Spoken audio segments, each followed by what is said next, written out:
Gonna go see if we can find out what's wrong with the wagon today. It's a 1990 Civic Wagon, real time all-wheel drive. I was going down the highway and the motor just stopped, just kind of cut out and started backfiring. Left it in gear, would not come back on. Now it just kind of sits and turns over and makes some popping noises. It's been sitting here for a couple days. See if it sounds any different. Nope.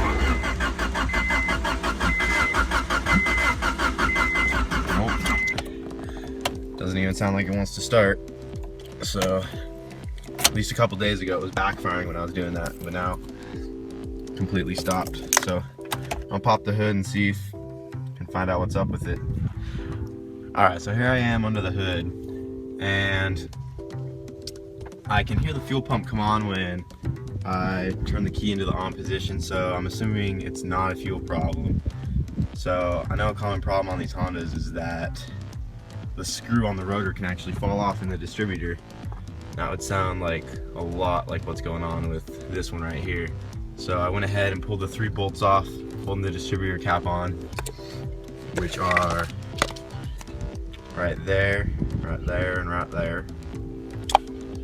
And just remember where your spark plug wires go if you need to pull those off. And when first glance at the rotor, is very loose, and in fact I can actually just pull that off. And that's not supposed to be like that. There's supposed to be a screw right there holding this little guy in position, but that fell off and I have no idea where it went. It wasn't inside the cap. It freaking is gone. So I'm gonna have to get another screw, and hopefully that should be it. I mean, that was a pretty simple fix, but yeah. I'll be right back, go get a screw, make sure that that's what the problem is, and I'll fire it up. Alright, so I just got back from the hardware store, got the rotor back on there, got a screw in there, and the screw is a M4-.70 metric, in case anyone's wondering. Nice and solid. I did forget to put this plastic piece back on, and you don't really need it, but it'd be a good idea. It's just like a dust cover or something. So I'm gonna go ahead and put that back on. And I did also put a drop of Loctite on there, keep that screw from falling out again. So once I get this cover back on, I'm gonna put the cap back on, put the wires back in, and fire it up. Another thing I realized I should probably mention is that you don't need to worry about the timing when you put the rotor back on, because the screw can only go in one way, and you're probably gonna have to turn the motor over to get it where you want it.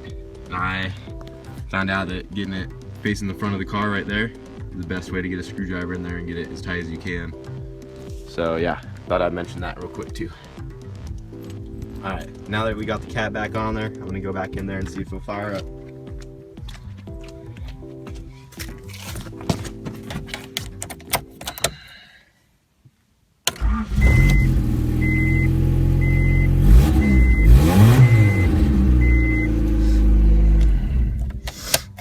Alright, so that was pretty simple.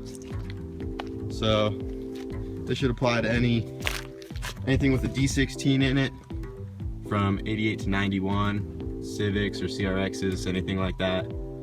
And I really hope this video helps someone out. So yeah, thanks for watching.